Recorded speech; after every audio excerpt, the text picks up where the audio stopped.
மக்களே, அடுத்த பகுதி அமிர்தாரணை என்ற ஒரு பகுதி. இந்த பகுதியை சரியாக புரிந்து கொள்ளாமல் ஒவ்வொரு வகையிலே ஒருவர் சொல்லியிருக்கிறார்கள்னு சொல்லுவாங்க. அதனால் இந்த பகுதியை கொஞ்சம் ஆழ்ந்து பார்க்க வேண்டியதாக இருக்கு. நம்ம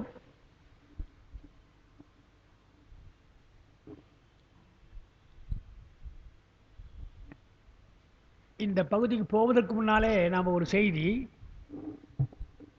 இந்த உடம்பினுடைய இயல்பு பெருமான் படைப்பில் நாம் மற்றெல்லாம் புரிஞ்சுக்கிறோமோ புரிஞ்சுக்கலையோ, நம்ம உடம்பையே நம்ம புரிஞ்சுக்கணும். முதல்ல எவ்வளவு இந்த எந்திரத்தை எவ்வளவு சிறப்பாக படைத்து தந்திருக்கிறான் பெருமான் நமக்கு, அதை எண்ணினாலே போதும்.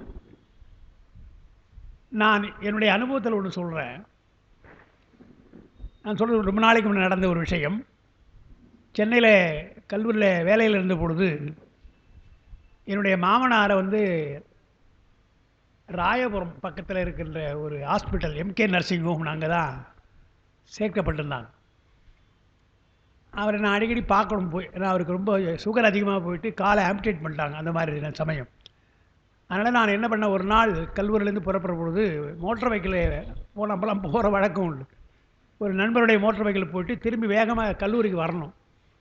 நான் ரொம்ப வேகமாக போகிறேன், சாதாரணமாக போனேன். சென்ட்ரல் ஸ்டேஷனில் எனக்கு முன்னால் போயிருந்த தம்பதி 2 பேர் ஸ்கூட்டரில், ஆணும் பெண்ணும், ஆம்பளை தலைவே கணவன் மனைவியாக போகிறாங்க. கொஞ்சம் வயசு போனவங்க. ரைட் சைடில் அது ஒன் வே போகக்கூடாது, உண்மையே போகக்கூடாது. சரி, முன்னதானே போகிறாங்க, நம்ம போகணும், சென்ட்ரலில் போக நான் போயிட்டே இருக்க முடியாது. அவங்க திடீர்னு திரும்பிட்டாங்க. எனக்கு ஒன்றுமே பண்ண முடியல. எவ்வளோ பிரேக் பிடிச்சாலும் பக்கம் போயிடுச்சு. நான் என்ன பண்ணுறது? ஹெட் ஆன் கொலிஷன் இல்லை, விழுந்து அடித்து விட்டுருவோம். என்னுடைய இடக்கால் அவங்களுடைய கிக் ஸ்டார்டர், அந்த ஸ்கூட்டருடைய கிக் ஸ்டார்டர் படுத்து அப்படியே கிழிச்சு வச்சிருந்தேன். ஒரு விரல் அப்படியே நல்லா கிழிச்சு வச்சு, ஏறக்குறைய 1 மாதத்துக்கு மேலே கட்டு போட்டுருந்தேன் நான். அதெல்லாம் நடந்தது, போட்டுருவோம், அதெல்லாம் விட்டுருங்க. அப்புறம் டிஸ்சார்ஜ் ஆகின வீட்டுக்கெல்லாம் கல்லூரிக்கெல்லாம் போகிறேன். அந்த இந்த இதாக கால் வைத்துக்கொள்ளேன், இந்த சுண்டு வெள்ளம் அப்படி போயிடுச்சு. இந்த இடத்துல ஒரு சின்ன பாயிண்ட் மூடாமே இருந்தது. நான் சொல்கிறது அது என்னென்னமோ மருந்தெல்லாம் போட்டவிட மூடலை, அப்படியே அந்த இருக்கு. என்னடா இப்படி இருக்கேன்னு சொல்லிட்டு காஞ்சிபுரத்தில் எனக்கு தெரிஞ்ச டாக்டர் இப்போ இருந்தார். இப்போ அவர் இல்லை. இப்போது ரஹ்மான் ஒரு டாக்டர் இருந்தார். அவர்கிட்ட தான் நான் காண்பித்து, அவர் தான் எனக்கு ஃபேமிலி டாக்டர் மாதிரி, நம்ம நல்லா தெரியும். இது மாதிரி ஆக்சிடென்ட் ஆகி டாக்டர் இது மாதிரி என்ன அவர் பார்த்துட்டு என்ன சொன்னார், அது பெருமான் திருவருள் சார் அப்படின்னாரு. என்னடா அது மூடாமல் இருக்குது, பெருமான் திருவருள் சொல்கிறேன். வேறு ஒன்றும் இல்லை, உங்களுக்கு அந்த கால் மோதிய பொழுது எலும்பு உராசி இருக்கும். எலும்பு உராய்ந்த அந்த எலும்பு தூள் இருக்கு இல்லையா, அது உள்ளே போயிட்டுருக்கும், கீழே போயிட்டுருக்கும். அதை என்ன பண்ணும், எலும்பு உராய்ந்த தூள் இருக்கு இல்லையா, அது எப்படி இருந்தாலும் அது ஒரு ஃபாரின் பாடி மாதிரி தான், உடம்புக்கு ஒத்துக்காத ஒன்று. உடம்புக்கு ஒத்துக்காத ஒன்றை உடனே வெளிப்படுத்தும். நம்ம கூட சாப்பிட்றதுல சரியாக ஜீரணமாகலாம் உடனே கொண்டாந்துருது, வாயில் வெளியே வந்துடுது இல்லையா. ஒத்துக்காத ஒன்றை உடம்பு ஏற்றுக்காது, பேசாமல் அது காம்ப்ரமைஸே பண்ணாது, வெளிப்படுத்திடும். அந்த மாதிரி அந்த எலும்பு தான் உங்கள் எலும்பு தான். ஆனால் தூளாக இருப்பது பயன்படாது. இனி பயன்படாத ஒன்று ரத்தத்தில் இருக்கக்கூடாது என்று அது மூடுகின்ற, அது தள்ளுதான், தினம் தள்ளிட்டே இருமான், கொஞ்சம் கொஞ்சமாக அதை தள்ளுவான். அந்த தள்ளுவதற்கு தான் அந்த ஓப்பன் வச்சுருக்கான் பெருமான். அந்த ரத்தத்திலிருந்து வெளியே வந்து அவங்களுக்கு தெரிய, கண்ணுக்கே தெரியாது, ரொம்ப துளி துளியாக வந்துட்டு இருக்கும். எப்பொழுது அந்த எல்லா துளியும் தூசு மாதிரி, துகள் மாதிரி, அந்த எலும்பு துகள் எப்பொழுது முற்றிலும் போகிறதோ அப்போ மூடிடும். இது பாடி மெக்கானிசம் சார், இதை யாரும் செய்ய முடியும்? என்ன மாதிரி பெருமான் நமக்கு கொடுத்துருக்கிறார் என்று அவர் சொன்னார். அப்போது ஒரு சின்ன விஷயத்தை நாம் அனுபவத்தில் பார்க்கிற பொழுது பெருமானுடைய படைப்பு எவ்வளோ பெரிய விஷயம் என்று பார்க்கிறோம். எதுக்கு சொல்கிறேன்னா, வேண்டாததையெல்லாம் வெளிப்படுத்துதுன்னு பார்க்கிறோம். நம்ம பார்க்கிறோம், கண்களிலிருந்து அழுக்கு வருகின்றது, வாயிலிருந்து வாந்தி வருது பார்க்கிறோம், காதலை குறும்பி எதெல்லாம் இல்லையோ அதெல்லாம் வெளிப்படுத்தும் இல்லையா. வெளிப்படுத்துவதையெல்லாம் மீண்டும் உட்கொள்ளக்கூடாது. அதுதான் பேசிக்காக இருக்கிற ஒரு கருத்து. அதுவே வெளிப்படுத்துறது, வெளிப்படுத்திய பின்னாலே அதை மீண்டும் அவன் கொண்டு வரக்கூடாது. அதில் நாள்தோறும் நமக்கு இருக்கின்ற இந்த சிறுநீர் கழித்தல், அதாவது மலஜலம் என்பது சொல்கிறாங்க, மலம் கழிப்பது 2 முறை கழிக்கணுன்றாங்க. இருக்கட்டும், சிறுநீர் நம்ம அடிக்கடி போகுது. அந்த சிறுநீர் என்பது வெளியே போகிறது தானே, அதை குடிக்கலாம் என்று சில பேர் சொல்லிட்டாங்க. அதான் வர முக்கியமாக அவருக்கு தெரியாது, அவர் யாரோ சொன்னாங்க, அவர் குடிச்சிருந்தார் சொல்லுவாங்க. அது ஜனதா கட்சி அப்போ இருந்தபோது தான் அவர் இருந்தார். மொரார்ஜி தேசாய் பாரத பிரதமர் இருந்தார். அவர் போனோடனே அப்புறம் இந்திரா காந்தி வந்தாங்க. எழுதலாம் பேப்பரில். இந்திரா காந்தி வந்தவுடனே முதல்ல என்ன செய்தாரா, அந்த சமையல் கட்டுற கப்பெல்லாம் தூக்கி போடும் முதல்ல அப்படின்னு. அந்த அம்மா செய்த முதல் வேலை சமையல் கட்டை இருக்கிற அந்த பாத்திரங்களும் முக்கியமாக கப்பெல்லாம் தூக்கி வெளியே போடுன்னா அதெல்லாம் அவர் குடிச்சிருப்பார் என்று அவருக்கு வேடிக்கையாக எழுதியிருந்தான். இருக்கட்டும், அதெல்லாம் தவறாக அப்படி புரிந்து கொள்கிறாங்க இல்லையா. அதைத்தான் திருமூலர் இங்கே எப்படி சொல்லுகிறார் என்பதால் நம்ம இன்றைக்கி அமிர்தாரணை பார்க்குறோம். அந்த சொல்லிலேயே பார்த்தீங்கன்னா தாரணைன்னு வருது. தரித்தல் என்றால் தாரணை. அப்போது உள்ளே நிறுத்தி கொள்ளுதல், அடக்கி கொள்ளுதல், அதுதான் தாரணை. வெளியே விட்டுறது கிடையாது. எனவே எப்படி விந்து அது போல தான் சிறுநீரும். இந்த தரித்தல் அல்லது தாரணை, அதனால தான் அமிர்தாரணை என்று சொல்கிறாங்க. அந்த அமுரி என்பது என்ன என்றால் இங்கே பார்க்க போகிறோம். அமிர்தாரணை உங்கள் புத்தகத்தை பாருங்கள். உடலில் கிடந்த உறுதி குடிநீர்னார். இந்த குடிநீர்னு பார்த்தோம்னா என்ன பண்ணிட்டாங்க, குடிக்கலான்னு வச்சுட்டாங்க. பாட்டு முதல்ல என்னடா சொன்னான் ஏண்டா சொன்னான்னு தெரியாமல் குடின்னு சொன்னாங்க இல்லையா, குடிக்கலான்ட்டாங்க. உடலில் கிடந்த உறுதி குடிநீர் கடலில் சிறு கிணற்று ஏற்றமிட்டால் ஒக்கும். உடலில் ஒரு வழி ஒன்றுக்கு இறைக்கில் நடலைப்படாது உயிர் நாட்டலும் ஆமே. வெளிப்படுகின்ற அந்த சிறுநீரை தான் சொல்கிறார். பரியங்க யோகத்தில் விந்து ஜெயம் கூறிய எய்பாலே, உன்னை படித்த அந்த பரியங்க யோகத்தில் விந்து ஜெயத்தை சொன்னார். இங்கே அமிர்தாரணை அதை சொல்லுவார். அது ஜெயம், சிறுநீர் ஜெயம், அது அமிர்தாரணை. அதை 5 மந்திரங்களால் கூறுகிறார். அமுரி என்றால் என்ன என்றால் சிறுநீரில் உள்ள ஒரு மருந்து பொருள். நமக்கு தெரியும், காலில் காயம் பட்டுதுன்னா சிறுநீரை விடுவார்கள். அவருடைய சிறுநீரை விடுவாங்க, நீ பார்த்துலாம். சிறுநீர் வேறானங்க. அந்த புண்ணுக்கு சிறுநீர் ஒரு மருந்து நமக்கு பார்க்கிறோம். நமக்கு தெரியும், இதெல்லாம் விஷயம் தெரிஞ்சது தான். எச்சில் ஒரு மருந்து நமக்கு தெரியும். சிலந்தி திருநீலக்கராயனார் புராணம் தானே இது. அங்கே பெருமான் பெருமானை பூஜிக்கிற பொழுது சிவலிங்கத்து மேலே சிலந்தி விழுகின்றது. சிலந்தி விழுந்த உடனே அந்த அம்மா என்ன பண்ணுறாங்க, எச்சிலாலை துமித்து துடைக்கிறாங்கன்னு பார்க்குறோம் இல்லையா. அது ஒரு மருந்து. சிலந்தி பூச்சி அது ஒரு மருந்துன்றாங்க. அதுபோல் நம்முடைய உடம்பிலேயே அப்படி சில மருந்து பொருள்கள் இருக்கின்றன என்று பார்க்கிறோம். இந்த வாய் எச்சில் சொல்கிறாங்க இல்லையா, சலைவான்னு ஆங்கிலத்தில் சொல்கிறாங்க. அதை உணவை நன்றாக மென்று சாப்பிட வேண்டும்னு சொல்லியிருக்கிறாங்க. அதாவது நொறுங்கத் தின்றால் 100 வயது என்று பழமொழி. நமக்கு சாப்பிட்ற பொழுது கோழி மாதிரி விழுங்கக்கூடாது. கோழி ஏன் விழுங்குதுன்னு சொன்னால், கோழி விழுங்கிடும். ஏன்னா அது பாதுகாப்பற்ற ஒரு பறவை. சாப்பிட்றத சீக்கிரம் சாப்பிடணும். எப்படி இந்த ஆடெல்லாம் வேகமாக மேயும். ஏன்னா ஏதாவது அந்த கிடைக்குமோ கிடைக்காதோ துரத்திடுவாங்களோ என்று அச்சப்பட்டு கொண்டே மேயும். அதுக்கெல்லாம் என்ன பண்ணான் பெருமான், அப்படியே விழுங்கினாலும் கூட உள்ளே ஜீரணிப்பதற்குள்ளே அந்த ஜீரண உறுப்பை வச்சுட்டான். அந்த கோழி போன்றவையெல்லாம் குப்பையில் கிளறது இல்லையா, குப்பையை கிளறி சாப்பிட்ற பொழுது அங்கே இருக்கிற மண் துளி சின்ன சின்ன கற்கள்லாம் உள்ளே போயிடும். அந்த கற்கள்லாம் உள்ளே போய் அதுதான் ஜீரணிக்கும். அந்த கோழிக்கு விழுங்கினாலும் கூட அந்த கல்லும் சேர்ந்து அந்த ஜீரணிக்கும்னு பார்க்குறோம். அதெல்லாம் பெருமானுடைய படைப்பு, நம்ம ஒன்றுமே சொல்ல முடியாது. நமக்கெல்லாம் அப்படி வைக்கல. அதனால் என்ன சார், நொறுங்கத்தில் இருந்தால் பல்லை கொடுத்துருக்கான். 32 பல் கொடுத்துருக்குன்றான், நாக்கை கொடுத்துருக்கிறான். நாக்கு என்பது சுவை காண்பதற்கு தான், சுவையை கூட்டுவதற்கல்ல. நல்லா நினைவு வைத்துக்கணும். நா என்பது நாச்சுவை. இது இனிப்பாக இருக்குது, கசப்பாக இருக்குது, புளிப்பாக இருக்குன்றது நாக்கு சுவையை அறியுமே தவிர சுவையை கூட்டாது. சுவையை எப்படின்னா, அல்வான்னு வச்சுங்களேன், வாயை திறந்து நாக்கில் அல்வாயை வச்சு விழுங்கிடுங்க, ஒன்றுமே தெரியாது. தித்திக்கார அல்வா தான், விழுங்கினால் ஒன்றும் தெரியாது. அதை பற்களிலே போட்டு அதை அரைத்து சாப்பிட்ற போது தான் சுவை தெரியும். உணவு அப்படித்தான். ஏன் உணவு சுவையாக இருக்குதுன்னு சொன்னால், பற்களிலே சுவை உண்டு. பற்கள் அதை அரைப்பதாலே எச்சிலும் சேருகின்றது, அது ஒரு சுவை வருகின்றது என்றால் அது மருந்து. அப்படியே விழுங்கினால் வயிற்றுக்குள்ளே இறப்பையில் சுரக்கிற அமிலம் இருக்கு இல்லையா, அது கஷ்டப்பட்டு ஜீரணிக்கும். அது ஜீரணம் எளிமையாக ஆகணும்னு சொன்னால் வாயில் இருக்கிற எச்சில் கலக்கணும். ஆனால் எச்சிலோடு நன்றாக கலந்து உணவை உள்ளே போச்சுன்னா, அரைக்கப்பட்டு உள்ளே போனால் ஜீரணம் எளிதாக ஆகுன்றாங்க. இப்போ யாரும் அப்படி சாப்பிட்றது கிடையாது. என்ன சொல்கிறாங்க, நோயே வராது என்று ஒருத்தர் எழுதியிருக்கிறான். உங்களுக்கு நோயே வராது, எந்த நோய் தலைவலி கூட வராதுன்றான். எப்போ என்று சொன்னால், நீங்கள் சாப்பிட்றீங்க இல்லையா, சாப்பிட்ற பொழுது பேசாதீங்கன்னா முதல் விஷயம். நாம் பேசுகிறதுக்கே உட்காடுறோம். சாப்பிட்றது பேசிகிட்டே சாப்பிட்லாம்பா என்று உட்காந்துடும். பேசக்கூடாது முதல்ல. ஏன்னா வாய் திறந்தால் காற்று உள்ளே போயிடும். அரைக்கிற பொழுது மென்ற பொழுது வாயை மூடிக்கணுன்றாங்க. ஒரு வாய் ஒரு கவளத்தை உள்ளே போடுறீங்க, வாய்க்குள்ளே போட்ட பின்னால் வாயை மூடிக்கணும். வாயை மூடிக்கொண்டு நன்றாக பல்லில் போட்டு அரைக்கணும். அரைச்சிட்டு சாப்பிடணும். ஏறக்குறைய 1 மணி நேரம் 1.5 மணி நேரம் அவன் சொல்கிறபடி பார்த்தீங்கன்னா இல்லையா, சாப்பாட்டுக்கு குறைஞ்சது இல்லை. ஏன்னா அவங்க சாப்பிட போது மெல்ல தான் சாப்பிடுவாங்க. அனைவரும் பேசிகிட்டே சாப்பிடுவான், இருந்தாலும் நல்லா அரைச்சி சாப்பிடுவான்.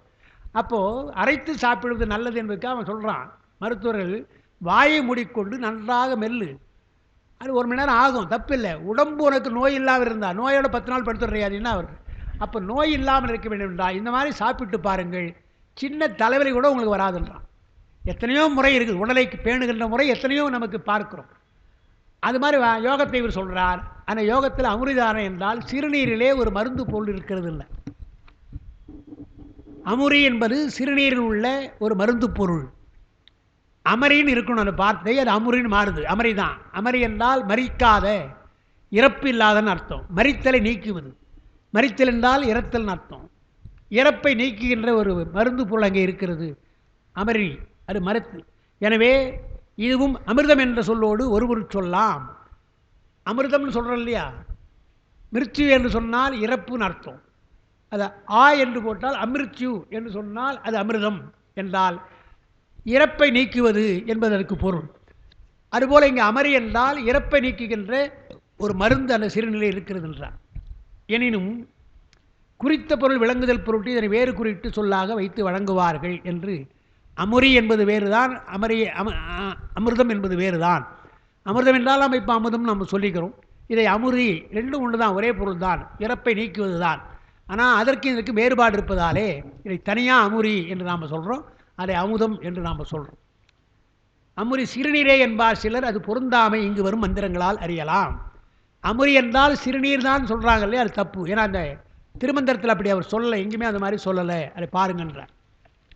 மருத்துவ முறையிலும் சிறுநீரிலிருந்து அமுரி எடுக்கும் முறை உள்ளது. சித்த மருத்துவம் இருக்கு இல்லையா, சித்த மருத்துவத்தில் யுனானின்னு ஒன்று இருக்குது, பார்க்கலாம். யுனானின்னு ஒன்று. அந்த யுனானி என்பது சிறுநீரை வைத்து தான் சொல்லுவாங்க. சிறுநீருடைய நிறம் என்ன, அதுக்கப்புறம் ஏதோ ஒரு பொருள் போட்டு அது எப்படி மாறுகிறது எல்லாம் பார்த்து அவங்க கண்டுபிடிக்கிறாங்க யுனானியில். சித்த மருத்துவத்தில் அப்படி தான் சொல்கிறாங்க. சித்த மருத்துவத்தில் சிறுநீரை பார்க்கிற பொழுது அது என்ன வடிவத்தில் இருக்கிறது என்று பார்த்து ஏதோ ஒன்று அதில் ஒன்று கலக்கிறாங்க. கலந்தால் இந்த வடிவமாக இருந்தால் எப்படி, இந்த வடிவமாக இருந்தால் என்ன நோயை கண்டுபிடிக்கிறாங்க. அப்போ சிறுநீர், இப்போ சுகருக்கு நம்ம எல்லாம் நோய் சிறுநீருக்கு தான் வைத்துக்கிறோம். எனவே இரத்த பரிசோதனை, சிறுநீர் பரிசோதனையில் சுகர் எவ்வளோ அளவு இருக்குதுன்னு பார்க்குறோம் இல்லையா. அப்போ சிறுநீர் என்பது ஒரு மருந்துக்குறியாக நோயை சொல்லுகின்ற ஒன்றாக இருக்குதுன்னு பார்க்கிறோம். அல்லது சிறுநீரிலிருந்து அமுரி எடுக்கும் முறை உள்ளது. அவ்வாறு செய்ய மாட்டாதவர் சிறுநீரையே அமுறையாக கொள்வார்கள். அது முடியாத பொழுது அதையே குடிச்சுக்கிறாங்கல்ல. வெளிப்போந்த சிறுநீரிலிருந்து மருத்துவ முறையால் பெறும் அமுறையை அது உள்ளிருக்கும் போதே யோக முறையால் நிறுத்தி உடலுக்கு பயன்பட செய்யும் முறையே இங்கு அமிர்தான என்று கூறப்படுகிறது. சிறுநீர் வெளியே வந்த பின்னாலே மருத்துவ முறையில் இதை மாற்றுறாங்க இல்லையா, ஏதோ கெமிக்கல் அல்ல, சித்த மருத்துவம் போல ஆயுர்வேதம் போல இருக்கின்ற அந்த மூலிகைகளாலே அந்த சிறுநீருடைய தன்மையை மாற்றுவார்கள். மாற்றித்தான் குடிக்கணும், அப்படியே குடிக்கிறது கிடையாது. மொராஜி சாதா இவர்கள் எப்படி குடிச்சிருக்கலாம் நமக்கு தெரியல, அவர் எப்படி குடித்தா நமக்கு தெரியல, இல்லை குடிச்சிருக்காருன்னு சொல்கிறார். அப்போது மருத்துவ முறையினாலே அந்த சிறுநீரை அமுறையாக மாற்றலாம். யோக பயிற்சி உடையவர்களுக்கு அவசியம் கிடையாது. உடம்புக்குள்ளேயே பயிற்சியினாலே அடக்கலாம். அடக்கி அந்த மருந்து பொருளை உள்ளே அடக்கி கொண்டு வெறும் நீரை நீங்கள் வெளியே விடலாம். அதுதான் அதை சொல்கிறார். வெளிப்போந்த சிறுநீரிலிருந்து மருத்துவ முறையால் பெறும் அமுறையை அது உள்ளிருக்கும் போதே யோக முறையால் நிறுத்தி உடலிற்கு பயன்பட செய்யும் முறையே இங்கு அமுரிதாரணை. தாரணை என்ற சொல்லே யோக நெறிப்பெயர். அங்கே ஏன் தாரணைன்னு சொன்னார், அஷ்டாங்க யோகத்தில் தாரணை சொல்கிறோம் இல்லையா, பிரத்யாகாரம் தாரணை. அதுபோல் இங்கே தாரணை. பிரத்யாகாரம் என்று பிரித்தல், வெளியிலே இருக்கின்ற ஒரு உள்ளத்தை அல்லது நினைவை பிரித்தல். அதுபோல் இங்கே பிரத்யாகாரம் சிறுநிலையில் இருக்கின்ற மருந்து பொருளை பிரித்தல், அதற்கு பின்னாலே தாரணையினர். மருத்துவ முறையில் அமுரி பெறும் முறை இங்கே கூறப்படவில்லை. திருமந்தத்தை அவர் சொல்லலை. மருத்துவ முறையினாலே என்ன வரும்னு சொல்லலை. இன்னொரு உண்மையும் சொல்லிடுறேன், மருத்துவ முறையை அதிகமாக திருமந்தத்தை அவர் சொல்லலை, யோகத்தை தான் சொல்லியிருக்காரே தவிர இந்த மூலிகை சாப்பிட்டா இந்த பலன் என்றெல்லாம் சித்த மருத்துவம் சொல்கிறாங்க இல்லையா, அதெல்லாம் அவர் இல்லை. அது ஞான நூலாக இருப்பதாலே மருத்துவ முறைகளை பற்றி அதிகமாக மருத்துவ முறை பற்றி கிடையாது. என்னால் சித்தர்களை பற்றி சொல்கிற பொழுது சித்தர்களில் யோக சித்தர்கள் இருக்கிறார்கள், ஞான சித்தர்கள் இருக்கிறார்கள், மருத்துவ சித்தர்கள் இருக்கிறார்கள். அந்த மருத்துவத்தை மட்டும் படித்தவங்க இல்லை, மூலிகைலாம் படிக்க அவங்க தனி. அவங்க எழுதியிருக்காங்க, பல பற்றி எழுதியிருக்காங்க சித்தர்கள். அதுக்கு நமக்கு பாட்டே இருக்கிறது. திருவள்ளுவ மாலை என்ற ஒரு நூல், திருக்குறளை பற்றி சிறப்பாக பல பேர் பாடிய நூல். அந்த நூல் நூலாக அது இருக்குது. 43 பாட்டு நினைக்கிறேன் இருக்கிறது. அதில் ஒரு பாட்டு சித்த மருத்துவம் போலவே இருக்கும். நீங்கள் பார்த்தீங்கன்னா சித்த மருத்துவம் சொல்வது போலவே அந்த மருத்துவ முறையை சொல்லியிருக்காங்க. சீந்தி நீர்க்கண்டம் தெரிசுக்கு தேனலாய் மோந்தவின் யாருக்கும் தலைக்குத்தில் காந்தி மலைக்குத்துமால் யானை வள்ளுவர் முப்பாலால் தலைக்குட்டு தீர்வு சாத்திருக்குன்னு ஒரு பாட்டு இருக்குது. சீத்தலை சாத்தனார் என்ன பண்ணாராம்? அவர் பேரே சீத்தலை சாத்தனார். அவர் என்ன பண்ணார்? சங்கத்தில் உட்கார்ந்துருக்கிறார். நூல் அரங்கேற்றுறாங்க. ஒரு நூலும் ஒழுங்காக இல்லை, தப்பு தப்பாக இருக்குது. இந்த மாதிரி நூலெலாம் கேட்க வேண்டியதாச்சுன்னு சொல்லி அவர் என்ன பண்ணாராம்? கையில் ஒரு எழுத்தாணி வச்சுருந்தார் இல்லையா, அதெல்லாம் குத்தி வர அப்படி இப்படியே தலையை குத்தி வரோம். குத்தி குத்தி அவருக்கு சீடு பிடிச்சி போச்சான். எனவே சீத்தலை சாத்தனார், அதுதான் சீத்தலை சாத்தனார் ஆகிட்டுன்னு சொல்கிறாங்க. அப்போ என்ன அர்த்தம் என்றால், வள்ளுவருடைய முப்பால் அரங்கேறுகிற வரையில் அரங்கேறிய எல்லா நூல்களும் குற்றம் இருந்தது. எனவே சீத்தலை சாத்தனார் பொறுக்கலையாம். நல்ல வேளையாக வள்ளுவர் முப்பால் அரங்கேற்றினார். தலைக்குத்து தீர்ந்து விட்டவருக்கு அந்த தலைவலி போய்விட்டது சீத்தனாருக்கு. நல்ல நூல் வந்திருப்பா, இவ்வளோ காலம் பொறுத்து இருந்தேன் என்று அது தலைக்குத்து போச்சுன்னு பாடுறார். அப்படி பாடுறவர் யார் என்றால் மருத்துவன் தாமோதரனா. அவர் பெயர் மருத்துவன் தாமோதரனா. அவர் டாக்டர், அப்போ சித்தா டாக்டர். அவர் என்ன சொல்கிறார்? சீந்தில் ஒன்று இருக்குது. சீந்தி நீர்க்கண்டம், நீர்க்கண்டம் தெரி சுக்கு தேன் அலாய், இதெல்லாம் சேர்த்து அடித்து சுக்க நெருக்கி தேனை கலந்து மோந்தபின், இப்படி மோந்தால் இனியல் பண்ணணும். மோந்தபின் யாருக்கும் தலைக்குத்தில் தலைவலி நீங்கும்ன்றார். தலைவலி நீங்குவதற்கு ஒரு மருந்து சொல்லியிருக்கிறார்னு பார்க்கிறோம். சாதாரணமாக தலைவலி வந்தால் சீந்தி நீர்க்கண்டம் தெரிசுக்கு தேனலாய் மோந்தபின் யாருக்கும் தலைக்குத்து வராது. இவருக்கு வள்ளுவர் முப்பாலால் சீத்தலை சாத்தனாருக்கு தலைக்குத்து போயிடுச்சின்னு பாடுறார். அப்போது அந்த தலைவலி போவதற்கு ஒரு மருந்து இருக்கிறது என்று பாட்டில் வருது இல்லையா? அதுபோல் மருத்துவ சித்தர்கள் பாட்டு நிறைய பாடியிருக்கிறாங்க. அது இப்போ புரியலை, ரொம்ப அந்த நேர்முறையாக சொல்லாமல் மறைமுகமாக பாடியிருக்கிறாங்க. அது நமக்கு புரியலைன்னு பார்க்கணும். அதனால் காயசித்தி போல் இதுவும் யோக முறையால் கூறப்பட்டது. காயசித்தி எப்படி நமக்கு யோகத்திலே வருமோ தேக சித்தி, அதுபோல் அமிர்தாரணையும் கூட யோக முறையால் தான் என்று சொல்லுகிறார். உடம்பிலே இயல்பாக புறந்துள்ள ஆற்றல் மிக்க குடிநீர் கடலில் சிறிய கிணற்றுக்கு இடப்படும் ஏற்றத்தை இட்டு இறைத்துக் கொள்வதோடு ஒக்கும்னார். உடம்புக்குள்ளேயே ஒரு குடிநீர் உண்டு, சிறுநீர் போல குடிநீர் உண்டு. அது எது போல என்றால், ரத்தம் இருக்கு இல்லையா, நம்முடைய ரத்தம் அது கடல் போல நிறைய இருக்குது. ஆனால் கடல் தண்ணி நமக்கு சாப்பிட குடிக்க முடியாது. ஆனால் பக்கத்தில் இருக்கிற கிணற்றின் இருக்கு இல்லையா, ஊற்று நீர், அது நமக்கு குடிக்க உதவும். அதுபோல் அந்த கடல் போல் இருக்கின்ற அந்த நீரிலே ஊற்று நீர் சின்னதாக இருந்து பயன்படுவது போல உடம்பிலே இருக்கிற ரத்தத்திலிருந்து வருகின்ற சிறுநீர் இருக்கு இல்லையா, அது பிரிக்கப்படுகின்ற பொழுது அது மருந்தாக நமக்கு பயன்படும். அதை நம்ம அறிய வேண்டும். இட்டுக்கொள்வதோடு ஒக்கும். அதாவது மிகுதியாக வெளிப்போகும் சிறுநீரில் சிறிதளவு உள்ளதாகும் என்பதாம். வேகமாக நிறைய போவது சிறுநீர் என்றால் மருந்து பகுதி கொஞ்சம் தான் அதில் உண்டு என்கிறார். அதனை உடலினின்று வெளிப்போகும் முன்பே, உடம்பை விட்டு சிறுநீர் போவதற்கு முன்பே வேறொரு வழியால் உடலுக்கே ஆகுமாறு பாய்ச்சினால் உயிர் துன்பப்படாது நெடுங்காலம் நிற்கும்படி செய்யலாம் என்று. அது எப்படியும் முறைன்னு சொல்லலை, பொதுவாக பின்னால் சொல்ல போகிறார். இப்படியெல்லாம் முயற்சி செய்தால் சிறுநீர் கிடைக்கின்ற பொழுது அந்த மருத்துவத்தை மட்டும் அடக்கி கொண்டு நாம் வெற்றி நீரை விடலாம். அது ஒரு பயிற்சி என்றார். அமுரி என்றாலோ நீர் என்றாலோ மலைய வரும் என்பதால் உறுதி குடிநீர் என்றால் அது சிறுநீர் அன்று என குறிக்க. அது சிறுநீர் அல்ல, அது குடிநீர் என்றால் பயன்படுகின்ற நீர் என்ற அர்த்தம். சிறுநீர் பயன்படாது. சிறுநீர்னா சிறுநீரை சொல்லியிருப்பார். உறுதி குடிநீர் என்றால் சிறுநீரிலிருந்து வெளியாகின்ற மருத்துவ பொருள், அதுதான் குடிநீர் என்று சொல்லுகிறார். சிறுநீர் தீப்பொருளாய் அது கழிக்கப்படுவது ஆதலால் அது உறுதியை தருவதாய் குடிக்கத்தக்கதாகவே வெளிப்படை. அது அழுக்கல்லவா, எனவே குற்றமுடையது, அது குடிப்பதற்கு தகுதி கிடையாது. உடம்பில் அது கூடாது, தங்கியிருக்க கூடாது என்றுதான் அதை வெளியிலே பெருமான் அனுப்ப சொன்னார். உடலில் இறைக்கல் என்பது உடலில் உள்ளே இருக்கும் பொழுதே இறைத்தல். அந்த இரத்தத்துக்குள்ளே கலந்திருக்கின்ற சிறுநீரை, அந்த மருந்து பொருளை நாம் சேர்க்கலாம், பிரிக்கலாம். வேறொரு வழி சுடுமனைத்தண்டு, உடலில் பல நாடிகளும் இதனை சுற்றி கிடத்தலால் அவற்றின் வழி அமுரியை பிராண இயக்கத்தால் உடலெங்கும் செல்லுமாறு பாய்ச்சுதல் கூடும் என்க. இது நமக்கு பயிற்சி தான், ப்ராக்டிக்கல் தான் சொல்ல முடியும். தேரியாக சொல்லியிருக்கிறாங்க, திருமூல தேரியாக சொல்லியிருக்கார். நல்ல ஞான குரு இப்போ அவங்க கூட இருந்தாங்க, நாங்கள் யோக மாஸ்டராக இருக்கிற சார் அப்படின்னா அவர் வந்து சார் வந்து பேசினாங்க. அப்போ அவர் சொன்னபோது ஒரு நினைவு எனக்கு, திருச்சியில் ஜி வரதராஜ பிள்ளைன்னு ஒருத்தர், அவர் திருக்குறளுக்கெல்லாம் உரை எழுதியிருக்கிறார், திருமந்திரக்கெல்லாம் உரை எழுதியிருக்கிறார். அப்பாவுக்கு நண்பர் அவர், எனக்கெல்லாம் நல்லா பழக்கம். இப்போ அவர் இல்லை. அவர் இந்த மாதிரி திருமந்திரம் தான் படிச்சுட்டு என்ன பண்ணிட்டார், யோகத்துக்கு போக வேண்டும்னு போயிட்டார். யோகியை பார்க்கணும்னு அவர் அப்படி போயிட்டார். ஞானத்துக்கு தான் இந்த நூல், திருமந்திர யோகத்தை படித்து ஞானம் பெறணும். ஆனால் அவர் யோகத்துக்கு வந்த உடனே இந்த மாதிரிலாம் பார்த்த உடனே அது நல்லதல்லவா என்று அவரை கொஞ்சம் இளமை காலம் 45 வயது இருக்க நான் பார்த்த போது அவர் அது என்ன பண்ணார், அப்பா கிட்ட இப்போ சித்தாந்தெல்லாம் கேட்குறவர் தான். எந்த குருவை கிட்ட போனாலும் நமக்கு தெரியல, யார் குரு என்று தெரியல. அப்பா சொன்னாங்க, நடேச கவுண்டர்னு ஒருத்தர் இருந்தார், அவர் சொல்லிதாண்டா அவர் எங்கேயோ ஒரு குருக்கிட்ட போயிட்டார். என்ன ஆயிற்று என்றால், இந்த மாதிரி ஏதோ ஒரு பயிற்சி பண்ணியிருக்கிறார். இது அமிர்தாரணம் பண்ணாரா இல்லை வேறு பண்ணாரான்னு அவருக்கு தெரியல. அது என்ன ஆயிற்று என்று சொன்னால், அவருக்கு அந்த யூரின்ல அல்புமின் சொல்லுவாங்க, ஒரு குற்றம் உள்ளது அல்புமின், அது நிறைய வந்துடுச்சு, நிறைய ஆகிப்போச்சு. அல்புமின் நிறைய வரக்கூடாது, வந்தால் சீக்கிரம் ஆள் போயிடுவான். அந்த மாதிரி செய்ததுனால அவர் ஏதோ யோகத்தில் போய் செய்துட்டார். உடனே அவருக்கு இந்த அல்புமின் அதிகமாக ஆனதுனால சென்னைக்கு தான் கொண்டு வந்தார். அவர் அப்போ நல்லா தான் இருந்தார், நல்லா பேசினா இருந்தார். ஆனால் அவர் மகன் சொன்னார், அப்பாவுக்கு அவர் கவுண்டிங் இஸ் டேஸ்ன்னு சொல்லிட்டார். ஏன்னா அல்புமின் அதிகமாக இருக்குது சார், அவருக்கு தெரியாது, டாக்டர்ஸ் தான் சொல்லிட்டாங்கன்னு. ஒரு நாள் 2 நாள் தான், அப்புறம் ஒரு வாரத்தில் இறந்து போயிட்டார்.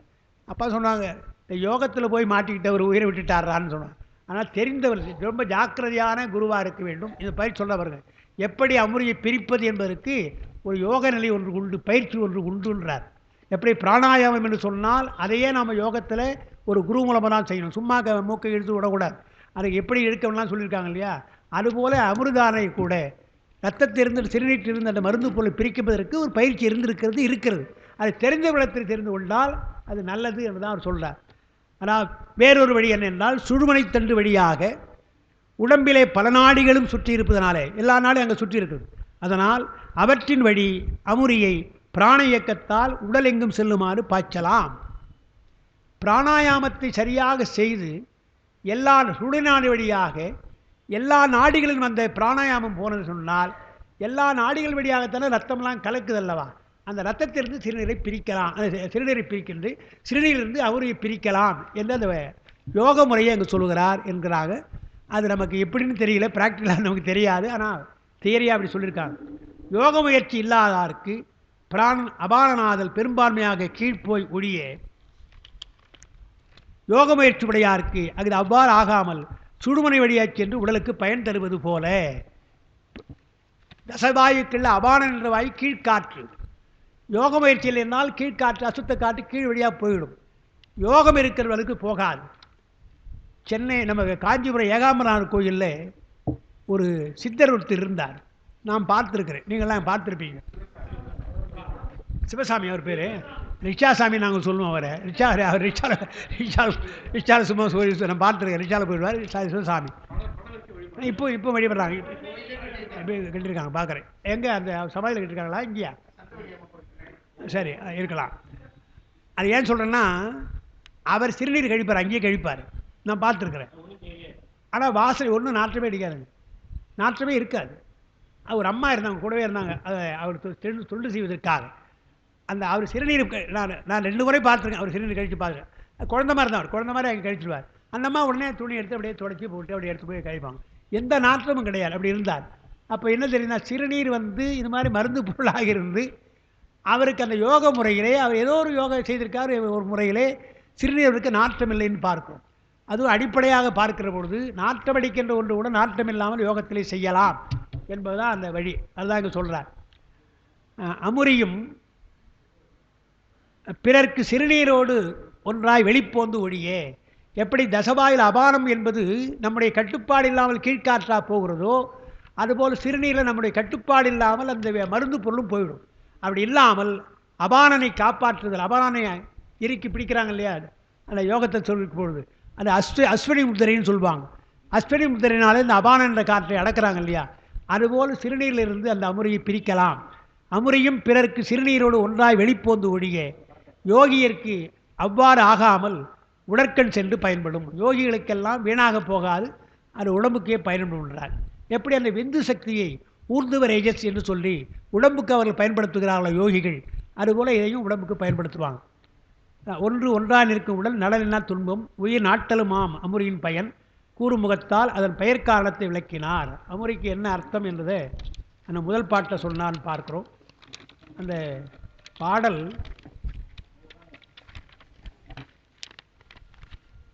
82ஆம் பகுதி தான் பாட்டு. உடலில் கிடந்த உறுதி குடிநீர் கடலில் சிறு கிணற்று ஏற்றமிட்டால் ஒக்கும் உடலில் ஒரு வழியினர் ஒரு வழி ஒன்றுக்கு இறைக்கில் நடலைப்படாது உயிர் நாட்டலும் ஆமே. நடலை என்றால் துன்பம், துன்பமில்லாமல் உயிர் நிலைத்து நிற்கும் என்று சொல்கிற பாட்டு. அதோடு அந்த முதல் பாட்டு முடியுது.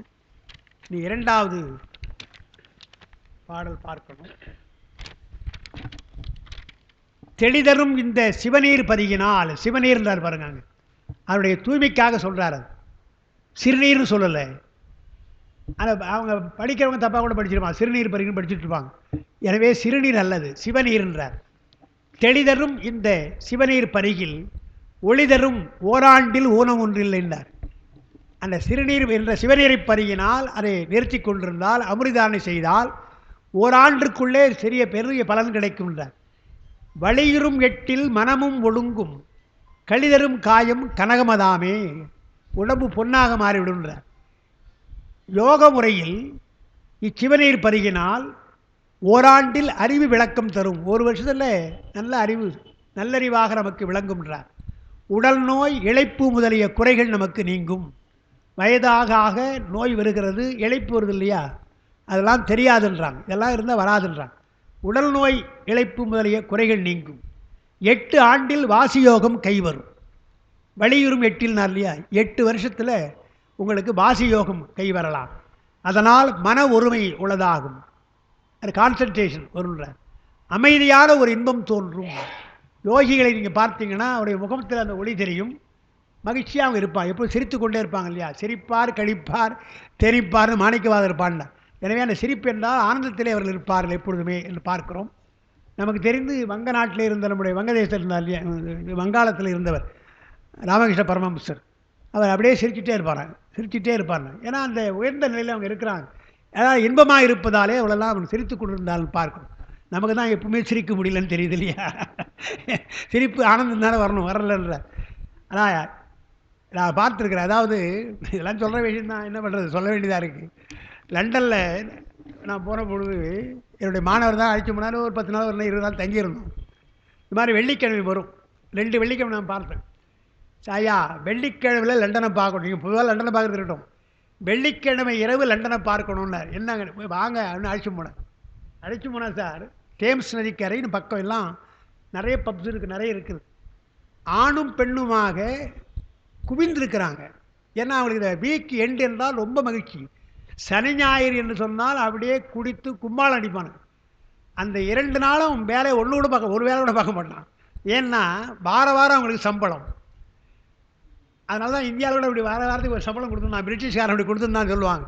அதனால தான் முதல்ல கோல்டன் வீக், அப்புறம் சில்வர் வீக், அப்புறம் காப்பர் வீக், கடைசி வாரம் பாப்பர் வீக்குன்னுவாங்க. அப்படி ஒன்றும் இல்லை, அந்த காலத்தில் சொல்கிறது உண்டு. ஆனால் 4 வாரம் இல்லையா, வாரம். எனவே முதல்ல கோல்டன் வீக்காக, ஒரு மாதத்தில் கோல்டன் வீக்காக முதல்ல நல்லா சாப்பிட்ருவோம். அப்புறம் சில்வர் வீக்குன்னா அந்த காலத்தில் வெள்ளி காசு தான், ரூபாயெல்லாம் வெள்ளியில் இருந்தது, உண்மையான வெள்ளியாக இருந்தது. இப்போ தான் இல்லை, அது சில்வர் வீக்காக. அதுக்கப்புறம் தாமரத்தில் சில்லறை கிடைக்கும், அது காப்பர் வீக். கடைசியில் அதுவும் கிடைக்காது, பாப்பர் வீக் அப்படின்னா. அந்த மாதிரி வாரந்தோறும் அவளுக்கு செய்வாங்க இல்லையா. அவங்க என்ன பண்ணுவாங்கன்னா, அவளுக்கு என்ன மகிழ்ச்சின்னா அவ்வளோ மகிழ்ச்சியாக இருப்பாங்க. இப்போ நாம் கூட மகிழ்ச்சியாக தான் கல்யாணத்துலாம் இருக்கிறோம். எவ்வளோ தான் சிரிப்பாக இருந்தால் கூட உள்ளத்துக்குள்ளே ஏதோ ஒரு சோகம் இருக்குதே, அது மறைச்சி கூட தான் நம்ம சிரிக்கிறோம். ஏதோ ஒரு அந்த சோகமே இல்லாமல் சிரிக்கிற வழக்கம் நமக்கு கிடையாது. நீங்கள் அங்கே போயிட்டீங்கன்னா எந்த விதமான துன்பம் அவனுக்கு யோசிக்கவே மாட்டான். அது என்ன காரணம் அவங்க சொன்னாங்க, என்னென்னா அடுத்த வேளை அவனுக்கு வாழ்க்கை நிரந்தரம். அவனை பொறுத்த வரைக்கும் சோறுக்கு நிரந்தரம், இருப்பதுக்கு நிரந்தரம், எல்லாம் நினைப்பதான் அவனுக்கு கிடைக்கும். அதை விட முக்கியமானது அவன் பிள்ளைகளை பாதுகாக்க வேண்டிய அவசியம் கிடையாது.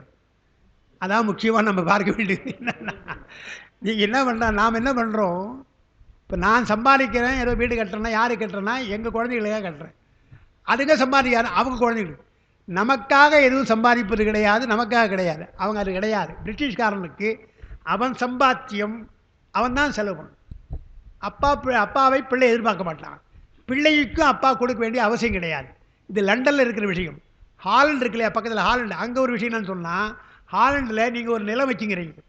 அந்த நிலத்தை நீங்கள் வந்து உங்கள் மகனுக்கு கொடுக்க முடியாது, மகனுக்கு உரிமையாக கொடுக்க முடியாது. வேண்டுமென்றால் மகன் வாங்கிக்கலாம், காசு கொடுத்து வாங்கலாமே தவிர அப்பனுடைய சொத்து பிள்ளைக்கு கிடையாது. அதைத்தான் நான் இப்போ சொன்னேன். இங்கே இந்த நாட்டில் அப்படி ஒரு விதி போடணும். பொருளாதார சிக்கலை, எக்கனாமிக் தேரி என்ன பண்ணணும், எவ்வளவு நாளும் சம்பாதிச்சுக்கோ. இதை பேரி போன்ற கம்பெனிக்கு போனீங்கன்னா சர்க்கரை அங்கே தயாரிப்பாங்க, சாக்லேட் தயாரிப்பாங்க. நீ எவ்வளோ நாளும் சாப்பிட்லாம், எடுத்து போகக்கூடாது, வெளியே எடுத்து போகக்கூடாது.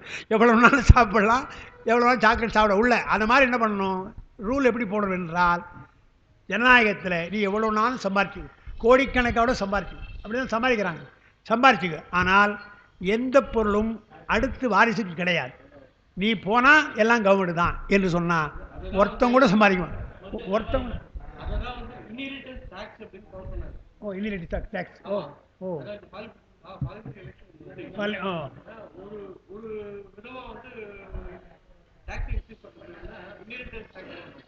டேக்ஸ் அதை ஒத்துக்க மாட்டான். ஏன்னா அவன் எப்படி ஒத்துவான், அவன் தான் பிள்ளை எல்லாரும் சேர்த்து சந்தடி சேர்த்து வச்சிருக்காங்களே, ஒத்துக்க மாட்டான். ஆமாங்கய்யா, வாங்கம்மா. அது ரொம்ப ஆச்சரியமான. அதனால் என்ன ஆகுதுன்னா, அவங்களுக்கு பையனுக்கு சேர்க்க வேண்டிய அவசியம் கிடையாது, சொத்து சேர்க்க வேண்டாம், வீடு கட்ட அவனோட சரி.